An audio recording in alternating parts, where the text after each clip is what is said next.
오늘 우리에게 주신 하나님의 말씀 요한일서 4장 10절부터 19절까지의 말씀입니다. 요한일서 4장 10절부터 19절까지의 말씀. 저와 함께 한 절씩 교독하시겠습니다. 사랑은 여기 있으니 우리가 하나님을 사랑한 것이 아니요 하나님이 우리를 사랑하사 우리 죄를 속하기 위하여 화목제물로 그 아들을 보내셨습니다. 사랑하는 자들아, 하나님이 이같이 우리를 사랑하셨은즉 우리도 서로 사랑하는 것이 마땅하도다. 어느 때나 하나님을 본 사람이 없으되 만일 우리가 서로 사랑하면 하나님이 우리 안에 거하시고 그의 사랑이 우리 안에 온전히 이루어지느니라. 그의 성령을 우리에게 주심으로 우리가 그 안에 거하고 그가 우리 안에 거하시는 줄을 아느니라. 아버지가 아들을 세상의 구주로 보내신 것을 우리가 보았고 또 증언하노니 누구든지 예수를 하나님의 아들이라 시인하면 하나님이 그의 안에 거하시고 그도 하나님 안에 거하느니라. 하나님이 우리를 사랑하시는 사랑을 우리가 알고 믿었노니 하나님은 사랑이시라. 사랑 안에 거하는 자는 하나님 안에 거하고 하나님도 그의 안에 거하시느니라. 이로써 사랑이 우리에게 온전히 이루어진 것은 우리로 심판날에 담대함을 가지게 하려 함이니 주께서 그러하심과 같이 우리도 이 세상에서 그러하니라. 사랑 안에 두려움이 없고 온전한 사랑이 두려움을 내쫓나니 두려움에는 형벌이 있음이라. 두려워하는 자는 사랑 안에서 온전히 이루지 못하였느니라. 우리가 사랑함은 그가 먼저 우리를 사랑하셨습니다. 아멘. 감사해서 사랑으로란 제목으로 하나님의 말씀 선포하겠습니다. 무당의 신앙, 이걸 무속신앙이라고 하죠. 이런 무속신앙의 가장 큰 특징이 뭘까 좀 곰곰이 생각을 해봤습니다. 소위 말해 토템 신앙이든 무속신앙이든 우리가 이제 그냥 대표적으로 무당을 찾아간다고 생각을 해볼게요. 자, 무당을 찾아가서 사주를 보고 또 구슬을 하고 이런 무당을 믿는 신앙, 즉 무당이 나에게 말해주는 그 앞날의 일들 혹은 나에게 지난날에 벌어진 일들을 그런 믿는 그 믿음은 도대체 어떤 믿음일까 좀 생각을 해봤습니다. 자, 무당을 믿는 믿음은 어떻게 보면 단순합니다. 그는 그 무당을 사실 믿는 게 아니에요. 바로 나 자신을 위한 믿음을 갖고 있는 겁니다. 왜냐하면 무속신앙에는 자기 희생이 없기 때문입니다. 그저 돈인만 주면, 그리고 소위 말해 복채만 받는 식으로 돈만 주면 나에게 원하는 것이 오기 때문에 결국 그것은 나 중심의 신앙생활이라고 할 수 있겠죠. 즉 무속신앙같이 내가 원하는 걸 얻고자 하는 종교생활, 내가 원하는 걸 갖고자 하는 종교생활은 근본적으로 나 중심의 신앙활동이라고 할 수 있습니다. 자, 그리스도교를 믿는 사람들, 즉 기독교인들 중에도 이렇게 나 중심의 신앙생활을 하시는 분들이 사실은 적지 않습니다. 외로워서 교회를 나가는 분이 계십니다. 가면은 친구를 만날 수도 있고 사람도 만날 수 있으니 그런 좀 교제를 하기 위해서 교회를 가는 분도 계십니다. 심지어 저는 주식 정보를 공유하기 위해 교회를 가는 분도 뵌 적이 있습니다. 어떤 분들은 이것도 제가 실제로 봤는데 이 태극기 집회 모임에서 만나가지고 같이 태극기 집회 가기 위해서 교회 나오시는 분도 봤어요. 자, 그런 분들을 이렇게 보면서 전혀 본말 정도의 시장, 즉 내 만족과 내 목적을 얻기 위해서 예수 그리스도를 이용하는 신앙은 사실 무속신앙과 다를 것이 하등 없습니다. 자, 이렇게 무속신앙을 믿는 사람들의 특징은 자기 희생이 없다는 것이고 내 변화가 없다는 겁니다. 나를 변화시킬 필요가 없습니다. 왜냐하면 나를 위한 거니까요. 우리가 무속신앙적인 그리스도교 생활을 하면 나의 변화는 없습니다. 내가 변화할 이유가 하나도 없어요. 왜냐하면 나는 서비스 이용자니까. 나는 여기서 종교 서비스를 누려야 되니까. 나는 여기서 내가 원하는 것을 얻어야 되니까. 그래서 참 여러 교회에서 하는 전도 문구 중 하나입니다만 정말 조심해야 되는 전도 문구 중 하나가 진정한 행복은 예수 그리스도 안에 있습니다. 이 말입니다. 사실 성경에는 행복이란 말이 나오지 않습니다. 자, 우리가 행복하기 위해 예수를 믿는 게 아니죠. 그 말 자체도 사실 나 중심의 신앙생활입니다. 내가 행복하기 위해, 그 말인즉슨 내 행복을 위해 예수 그리스도가 이용당하는 거예요. 그를 나의 도구로 삼고 그를 나의 행복의 어떻게 보면 그 도구로 삼아가지고 내가 행복하기 위해 신앙생활을 하는 겁니다. 이것을 바꿔 말하면 내가 행복하지 않으면 나는 언제라도 예수를 떠날 수 있다는 말이에요. 이게 나에게 별로 도움이 되지 않아. 이게 나에게 별로 이득이 되지 않아. 그래? 그럼 나 이거 안 믿어. 하고 언제든지 다른 걸로 바꿔 탈 수 있다는 겁니다. 이런 근본적으로 무속신앙적인 생활 태도를 가장 많이 볼 수 있는 곳이 군대입니다. 군대는 보통 이제 기불천원이라고 해가지고 기독교, 불교, 천주교 그리고 원불교까지 있거든요. 자, 이들이 이제 다 같이 모여서 이제 종교 생활을 하는데, 자, 뭐 참 재밌는 거는 그 불교도 주보를 만듭니다. 그 주보는 주일날 알려준다는 그 뜻인데도 걔네들이 그걸 모르고 그냥 쓰더라고요. 자, 그런데 애들을 보면 이래요. 예를 들어 이번 주 교회에서 라면 나온다면은 교회 라면 먹으러 갑니다. 다음 주 불교에서 피자 준다면 다음 주엔 불교 가서 법당 가서 피자를 먹어요. 나에게 더 맛있는 걸 주는 대로 가는 겁니다. 우리에게 이런 신앙생활이 있다는 거예요. 자, 점쟁이를 찾아가니까, 즉 무당을 찾아가니까 나에게 이득이 되는 사람은 무당을 믿을 겁니다. 교회 가니까 나에게 이득이 된다고 생각하는 사람이 교회를 다니고, 그리고 절에 가니까 나에게 득이 되더라 하는 사람이 절을 다니겠죠. 이건 근본적으로 똑같습니다. 그 메커니즘이 똑같아요. 나 중심의 신앙생활이에요. 나는 변하지 않고 내 주변 것들이 나를 위해서 존재하는 근본적으로 이기적인 신앙생활입니다. 이것은 사실 신앙이란 이름을 붙이기도 참 민망스럽죠. 그렇다면 이런 무속신앙, 나 중심 신앙생활과 다른 하나님 믿음은 도대체 무엇일까요? 기독교의 본질적인 믿음 생활은 도대체 이것과 무엇이 다른 것일까요? 나를 위해서 믿는 것이 아니라 그분을 위해서 내가 믿는 겁니다. 하나님을 위해서.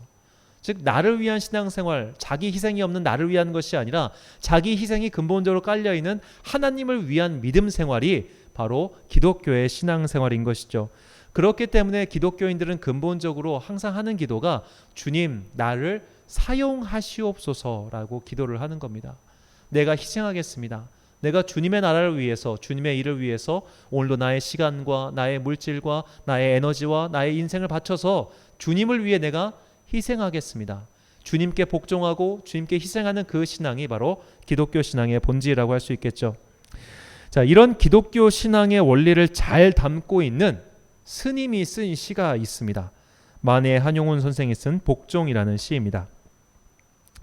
남들은 자유를 사랑한다 하지만은 나는 복종을 좋아하여요. 자유를 모르는 것은 아니지만 당신에게는 복종만 하고 싶어요. 복종하고 싶은데 복종하는 것은 아름다운 자유보다도 달콤합니다. 그것이 나의 행복입니다. 그러나 당신이 나더러 다른 사람을 복종하라면 그것만은 복종할 수가 없습니다. 다른 사람을 복종하려면 당신에게 복종할 수가 없는 까닭입니다. 자, 원래 이 시는 그 독립운동가였던 한용운 선생이 이제 우리나라 조국과 또 이제 어떤 이거를 침탈당한 나라의 상황을 빗대서 쓴 시이긴 합니다만, 이 한용운 선생이 좀 이렇게 굉장히 스님 같지 않은 시를 쓸 수 있었던 배경이 있어요. 이분은 충남 홍성 분이신데 16살에 결혼을 했습니다. 그래가지고 아들이 있었는데 이분이 갑자기 출가를 하셔가지고 저 설악산으로 출가를 하셔서 스님이 되세요. 그리고 이제 두 번 다시 아들과 아내는 보지 않고 사셨습니다.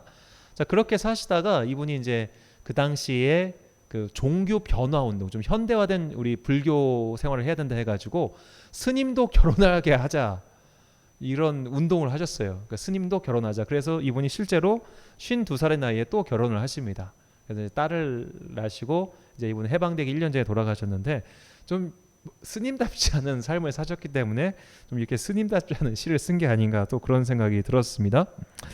자, 이렇게 사랑은 사랑의 대상을 이용하려고 하지 않죠. 그 대상에게 복종하는 것 자체를 기뻐합니다. 우리가 누군가를 진심으로 사랑하게 되면 그에게서 무언가를 얻을 수 있기 때문에 사랑하는 것이 아니라 그의 그 존재 그 자체만으로 기쁘고 행복하고 즐거워하는 것이죠. 자, 우리가 하나님을 믿는 믿음이라고 하는 것이 바로 이것과 똑같습니다. 그분이 나에게 무언가를 주셔서, 그분이 나에게 은혜를 베풀어 주셔서 그걸로 믿음 생활을 시작하는 거예요. 즉 하나님께서 베푸신 은혜로 내가 믿음 생활을 시작하는 것, 이것이 감사의 생활입니다. 감사라고 하는 것은 은혜가 전제되어 있는 거예요. 받은 게 전제되어 있죠. 내가 받았으니까 감사하지, 받은 게 없는데 뭐가 감사하겠어요. 받았으니까 은혜를 받고 구원을 받아서 거기서 신앙생활이 출발합니다. 그런데 신앙생활은 거기서 멈춰 있으면 안 돼요. 거기서 한 단계 더 위로 성장해야 되는데 그것이 바로 사랑의 신앙생활입니다. 감사의 신앙생활은 내가 받은 게 있기 때문에 감사하는 것이죠.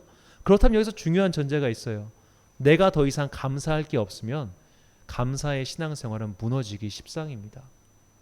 우리가 이런 설교를 참 많이 우리가 들어요. 여러분 감사할 거리를 찾아보세요. 사방을 둘러보면 온통 감사할 것 투성이에요. 맞아요. 감사할 건 많아요. 하지만 인생을 살다 보면 그런 감사거리가 하나도 안 보이는 순간이 와요. 어두컴컴하게 그냥 도대체 내 인생은 왜 이런가 싶을 정도로 어두컴컴한 순간이 왔을 때 감사의 신앙생활에 머물러 있는 사람은 그때 믿음이 떨어져 나갑니다. 내가 그동안 예수를 어떻게 믿었는데 왜 나에게 이런 일이 생기지? 내가 그동안 얼마나 열심히 교회를 다녔는데 왜 나에게 이런 일이 생기지? 하나님은 없어. 감사할 거리가 없잖아. 자, 이것은 아직도 근본적으로 나 중심의 신앙생활을 벗어나지 못한 상태인 거예요. 그렇기 때문에 우리가 감사에만 머물러 있으면 절대로 안 됩니다. 감사에서 출발해서 마침내 그리스도 예수를 사랑하는 그 조건 없는 사랑의 단계로 나아가야 됩니다. 오늘 본문 말씀은 우리에게 그것을 알려주고 있지요. 본문 13절과 15절 말씀을 제가 읽겠습니다. 그의 성령을 우리에게 주심으로 우리가 그 안에 거하고 그가 우리 안에 거하시는 줄을 아느니라. 누구든지 예수를 하나님의 아들이라 시인하면 하나님이 그의 안에 거하시고 그도 하나님 안에 거하느니라. 아멘. 자, 그의 성령, 하나님께서 그 은혜로 말미암아 하나님의 선물인 성령님을 주셨어요. 그 성령님을 주셨기 때문에 우리가 그리스도를 주라 시인할 수 있고 구원을 선물로 받은 겁니다. 즉 하나님의 선물을 내가 받을 때 신앙이 시작되는 것이죠. 이게 감사의 신앙입니다. 그러니까 감사는 모든 믿음 생활의 사실 출발이에요. 감사하지 못하는 사람은 결국 은혜를 깨닫지 못하는 사람이고, 은혜를 깨닫지 못했다는 것은 내가 아직 성령님을 경험하지 못했다는 말이기도 합니다. 자, 그런데 이것만으로 온전치 않다고 말씀드렸죠. 본문 18절 말씀입니다. 사랑 안에 두려움이 없고 온전한 사랑이 두려움을 내쫓나니 두려움에는 형벌이 있습니다. 두려워하는 자는 사랑 안에서 온전히 이루지 못하였느니라. 자, 이 말인즉슨 내가 아직 감사의 신앙생활에 머물러 있으면 두려운 일이 찾아왔을 때, 내 인생의 환난과 고난이 찾아왔을 때 우리는 쉽게 무너질 수 있다는 겁니다. 이것은 마치 돌밭에 뿌려져 있는 씨앗과 같습니다. 돌밭에도 씨앗은 자랍니다. 자라는데 조금만 어려운 일이 생기면 그냥 말라서 죽어버리지요. 자, 그런 일이 우리에게 일어날 수 있기 때문에 우리는 감사에만 머물러 있는 것이 아니라 감사를 뛰어넘어서 조건 없는 그리스도를 향한 사랑의 단계로 나아가야 됩니다. 자, 이것을 그 가족 사랑에 좀 비유를 해보면 좋을 것 같아요. 이게 더 이해가 쉬울 것 같은데, 자식이 있다 칩시다. 자식이 있는데 얘가 잘생겼어요. 똑똑해요. 공부도 잘해요. 말도 잘 들어요. 그래서 부모가 사랑하는 게 아니잖아요. 부모가 자식을 사랑하는 이유는 정상적인 부모라면 그냥 자식이기 때문에 사랑하는 겁니다. 설령 그가 장애인일지라도 물론 굉장히 힘들겠지만 아마도 그의 부모는 그를 사랑할 겁니다. 그가 공부를 못해도, 그가 멍청해도, 그가 못생겼어도, 그가 어찌 보면 사회인으로서 제대로 구실을 못한다 할지라도 그의 부모는 그를 사랑할 겁니다. 왜냐? 조건 없는 거예요. 이것이 감사에서 사랑으로 하는 사랑의 모습입니다. 자녀가 부모를 사랑하는 것도 똑같습니다. 내 부모가 돈이 많아서 사랑한다. 내 부모가 나의 인생에 보탬을 줬기 때문에 사랑한다. 내 부모가 남다른 존경을 할 이유가 있기 때문에 사랑한다. 이것은 내 자식이 잘나서 사랑한다는 것과 사실 다를 것이 하등 없어요. 자, 우리는 하나님을 이렇게 사랑할 때가 많아요. 그가 나에게 뭔가를 주실 수 있는 분이기 때문에, 그가 나에게 무언가를 해줄 수 있는 분이기 때문에, 즉 나를 위해서 무언가를 해줄 수 있으니까, 그는 능력이 많으시고 전지전능하시니까 나는 당신을 사랑해요. 왜? 당신에게 내가 무언가를 얻기 위해. 이것은 오늘날 돈 많은 부모한테 찾아가가지고 명절에 아부하는 것과 하등 다를 게 없는 아주 굉장히 이기적인 모습입니다. 어르신들도 그런 말씀 하시죠. 아유, 내가 돈이 없었으면 우리 애들이 명절에 인사도 안 올 거야. 자, 그런 마음가짐으로 자식을 키우시면 자식이 진짜 그렇게 자랍니다. 내가 잘나지 못한 부모일 수 있어요. 내가 능력이 없는 부모일 수도 있어요. 그래도 나는 그 아이의 부모예요. 반대로 그 아이가 능력 없는 자식일 수 있지만 그래도 걔는 나의 자식이에요. 하나님과 우리의 관계가 사실 이런 겁니다. 감사에서 시작한 그 하나님과의 관계, 즉 내가 다시 하나님의 자녀로 회복되었다고 하는 것은 이제 그분이 날 위해 무언가를 해주시기 때문에, 내가 하나님의 자녀가 되었으니까 이제 그분께서 나에게 복을 막 물붓듯이 부어주셔가지고 내 지갑이 빵빵해지고 내 가정은 든든해지고 내 직장은 화려해지고 이래서 내가 그분을 사랑하는 것이 아니라 이제 그분이 나의 부모가 되셨기 때문에, 이제 그분이 나의 자녀를, 내가 자녀됨을 회복시켜 주셨기 때문에 그냥 사랑하는 거예요. 이 그냥 사랑하는 단계로 가지 않으면 아까 말씀드린 것처럼 내 인생의 환경이 변화되었을 때, 내 인생의 환경이 나빠졌을 때 우리의 믿음은 쉽게 흔들리게 되는 것이죠. 그래서 그 사랑의 모습을 주님께서 먼저 보여주셨습니다. 본문 10절 말씀입니다. 사랑은 여기 있으니 우리가 하나님을 사랑한 것이오니요 하나님이 우리를 사랑하사 우리 죄를 속하기 위하여 화목제물로 그 아들을 보내셨습니다. 자, 이렇게 믿음의 시작은 주님께서 주신 사랑에 대한 감사예요. 이렇게 사랑에 대한 감사로 시작해서 우리의 믿음은 그냥 그분을 바라만 봐도 기쁘고 그냥 그분을 생각만 해도 행복하고 그냥 그분과 함께 교제하는 것 그 자체만으로도 내가 삶의 만족을 얻을 수 있는 그런 높은 단계로 나아가야 합니다. 그때 우리는 삶의 조건 때문에 내 신앙이 흔들리는 그런 돌짝밭 신앙이 아니라 마치 옥토와 같이 변화되어서 어떤 상황에서 씨가 던져지더라도 30배, 60배, 100배의 결실을 맺을 수 있는 그런 하나님의 사람으로 변화될 수 있는 것이죠. 여기서 우리는 주님을 사랑할 때, 사랑한다는 것에서 이 신앙생활의 가장 큰 난관을 만나게 됩니다. 우리 중에 예수님을 본 사람은 없습니다. 만약에 여러분 주변에 나 예수님을 봤어 라고 하신다면 그분은 심각한 문제가 있는 겁니다. 물론 환상 가운데 우리가 그 형체를 볼 수 있을지 모르겠어요. 하지만 그것이 예수님의 실물이라고 누구나 얘기할 수 있겠습니까? 누구나 다 예수님의 실물을 보고 싶어 합니다. 그래서 이제 그 가톨릭 같은 경우는 되게 신비한 성의라는 게 있대요. 예수님께서 돌아가셨을 때 그분을 싸맸던 세마포가 발견됐다는 겁니다. 1000년이 지나서 세마포가 튼튼해, 1000년 동안 멀쩡해. 그래가지고 그 세마포에 묻어있는 그 핏자국을 재현해 보니까 예수님이 얼굴이 나왔다 해가지고 지금도 바티칸에서 그거를 성물로 보관하고 있대요. 물론 뭐 말도 안 되는 이야기지만 그만큼 우리가 소위 말해 역사적 예수, 그 기원전 2000년 전에 사셨던 그분의 실제를 보고 싶은 마음은 누구나 다 있겠죠. 자, 그런데 우리 중에 그 누구도 예수님을 본 사람이 없습니다. 그 누구도 만난 사람이 없습니다. 그렇기 때문에 보지도 않은 사람을, 보지도 않은 존재를 사랑한다는 건 사실 인간에게 불가능한 일입니다. 볼 수 있고 만질 수 있으면 사랑할 수 있죠. 여러분, 강아지도 볼 수 있고 만질 수 있으면 사랑스럽지 않겠습니까? 그런데 볼 수도 없고 만질 수도 없는 것을 어떻게 우리가 사랑할 수 있냐 이 말입니다. 그 힌트가 베드로전서 1장 8절에서 11절까지 이렇게 나와 있습니다. 제가 읽겠습니다. 예수를 너희가 보지 못하였으나 사랑한도다. 이제도 보지 못하나 믿고 말할 수 없는 영광스러운 즐거움으로 기뻐하니 믿음의 결국 곧 영혼의 구원을 받음이라. 이 구원에 대하여는 너희에게 임할 은혜를 예언하던 선지자들이 연구하고 부지런히 살펴서 자기 속에 계신 그리스도의 영이 그 받으실 고난과 후에 받으실 영광을 미리 증언하여 누구를 또는 어떠한 때를 지시하는지 상고하니라. 아멘. 자, 우리 안에 계신 그리스도의 영, 즉 성령님으로 말미암아 우리는 본 적도 없고 사실 볼 수도 없는 그리스도 예수를 온전히 사랑할 수 있게 된다는 겁니다. 즉 성령님께서 내 안에 그분을 사랑하는 마음을 더 크게 해주시고 그 마음으로 말미암아 나는 더 그분을 사랑하고 흠모하고 따를 수 있게 되는 것이죠. 즉 그가 내 안에, 내가 그 안에 가는 사랑의 일체가 성령 충만에서부터 시작하는 겁니다. 그러므로 내가 아직 그분을 모르겠어요. 솔직히 말해서 난 아직 감사하는 건 있어요. 감사하는 건 있지만 그분을 사랑하는 단계까지는 잘 모르겠어요. 그때 어떻게 해야 되느냐? 내가 기도해야 됩니다. 하나님, 내가 성령 충만하게 해주세요. 성령님께서 내 안에 역사하시고 자정하셔서 내 안에 오셔서 내가 보지 못하고 만질 수 없고 본 적도 없는 그 예수를 정말로 믿게 해주시고 정말로 사랑하게 해주세요 라고 기도하고 간구할 때 주님께서 내 안에 이 성령 충만의 은혜를 내려주실 겁니다. 신앙의 경지에 오른 이들은 모두 이렇게 예수님을 사랑했습니다.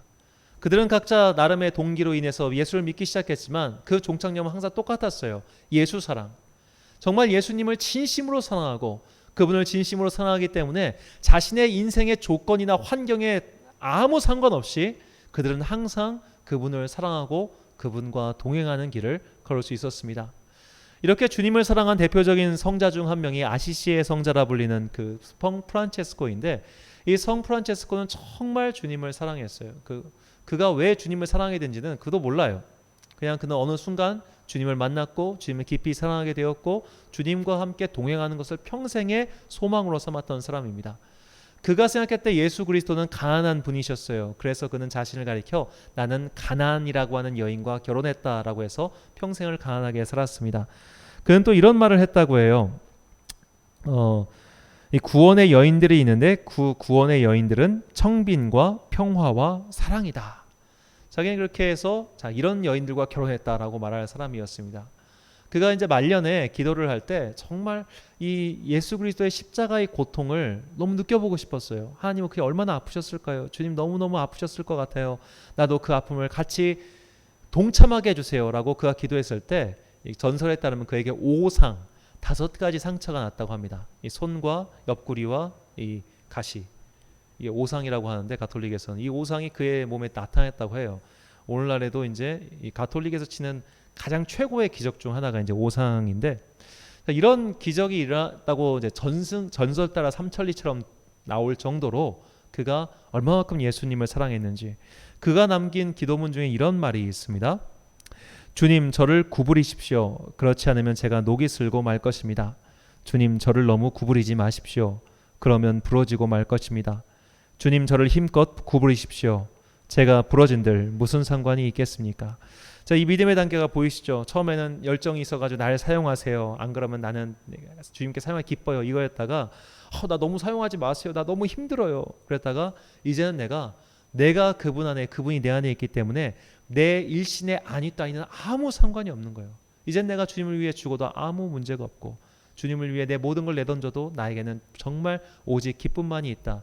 그런 깊은 사랑이 이 프란체스코 안에는 있었습니다. 자, 우리도 물론 이런 성인의 경지까지 갈 수 있다면 좋겠지만 그렇게 갈 수 없다 하더라도 내가 가야 할 신앙의 단계, 내가 가야 할 신앙의 모습이 어떤 것인지는 우리가 목표점을 정하고 신앙생활을 해야 됩니다. 신앙생활은 그저 이번 주도 그냥 교회 가기, 다음 주도 교회 가기, 이게 아니에요. 신앙생활은 현재 나의 믿음의 상태를 점검하고 내 믿음이 그리스도 예수의 장성한 분량을 향해 나아갈 수 있기를 바라면서 하루하루 성장하는 것입니다. 그렇기 때문에 신앙인은 그 연수가 길어질수록 그 나이가 그 나이가 많아질수록 그 믿음이 깊어져야 돼요. 가끔씩 20대 시절의 신앙생활, 신앙 수준에 머물러 계신 분들을 종종 보게 됩니다. 이미 나이가 50, 60이 됐는데 아직도 선교단체에서 만났던 예수님이에요. 아직도 CCC 집회에서 만났던 예수님, 아직도 그 88년도 몇 년도입니까? 그 빌리그레암 목사님 여의도 오셔가지고 했던 그 집회 때 만났던 예수님, 그때 그 수준에서 머물러 계신 분들을 제가 왕왕 배웠습니다. 안 돼요. 그건 시작이에요. 언제까지 그 시작에 머무르겠습니까?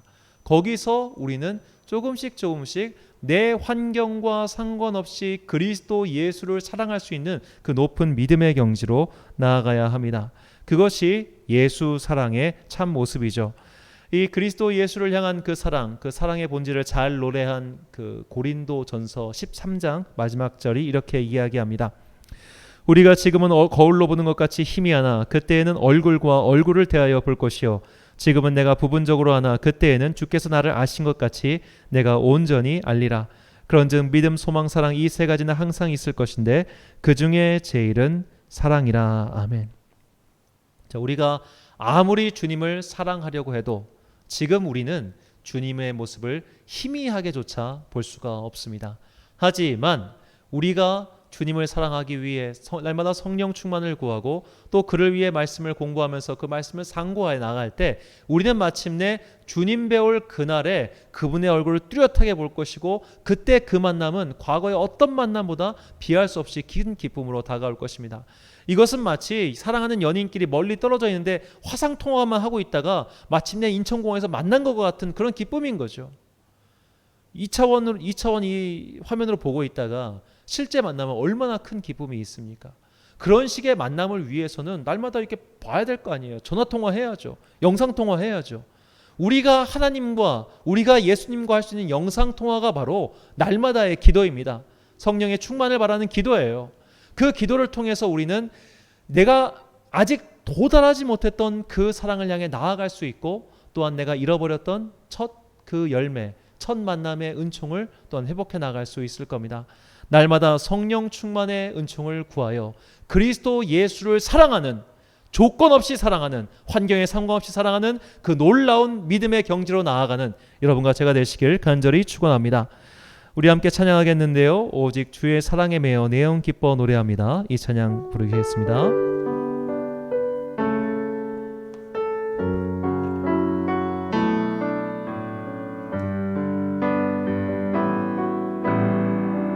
오직 주의 사랑에 매여, 오직 주의 사랑에 매여 내 영 기뻐 노래합니다. 이 소망의 언덕 기쁨의 땅에서 주께 사랑드립니다. 오직 주의 임재 안에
시간 다 같이 함께 기도하겠습니다.